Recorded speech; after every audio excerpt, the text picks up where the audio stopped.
যদি মানুষ কবরে বেঁচে যায় তাহলে পরের স্তর আরো সহজ হয়ে যাবে। আর যদি মানুষ কবরে বাঁচতে না পারে তো এর পরের যত স্তর আছে সব আরো জটিল ও কঠিন হয়ে যাবে। কবর যত কঠিন, কিয়ামত তার চেয়ে অনেক বেশি কঠিন। কিয়ামত যত কঠিন, জাহান্নাম তার চেয়ে অনেক অনেক অনেক বেশি কঠিন। কি দিয়ে বুঝায় আপনাকে আমি জাহান্নাম কত কঠিন?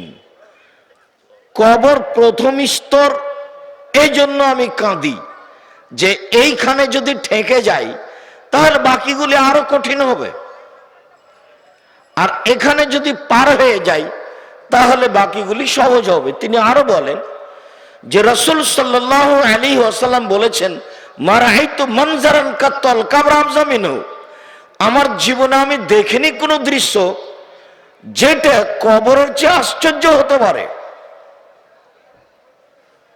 কবরই সবচেয়ে আশ্চর্য জায়গা, কবরই সবচেয়ে আশ্চর্য দৃশ্য।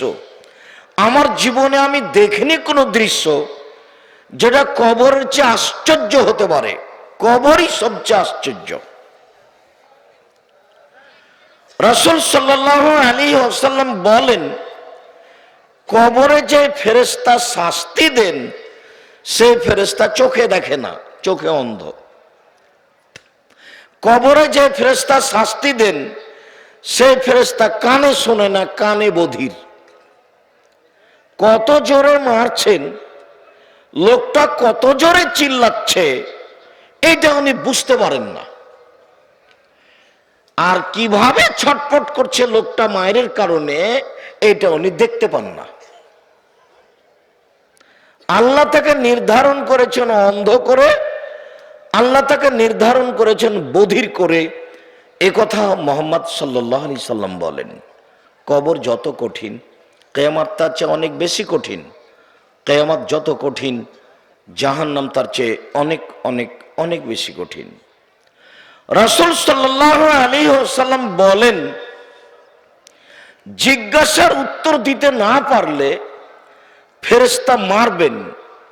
তখন লোকটা চিৎকার করবে, ইয়াসি হোসাই হাতান, এত জোরে বাপরে মারে করে চিৎকার করবে, ইয়াসমা মা বাইনাল মাশরিক ওয়াল মাগরিব ইল্লা সাকালান, সারা পৃথিবীর জীবজন্তু কীটপতঙ্গ পদার্থ জড় পদার্থ সব কিছু শুনতে পাবে, বাপরে মারে করে চিল্লাচ্ছে। এখান থেকে 50,000 কোটি কিলোমিটার দূরে যে বস্তু আছে সে বস্তু শুনতে পাচ্ছে। এই কবরের শাস্তি।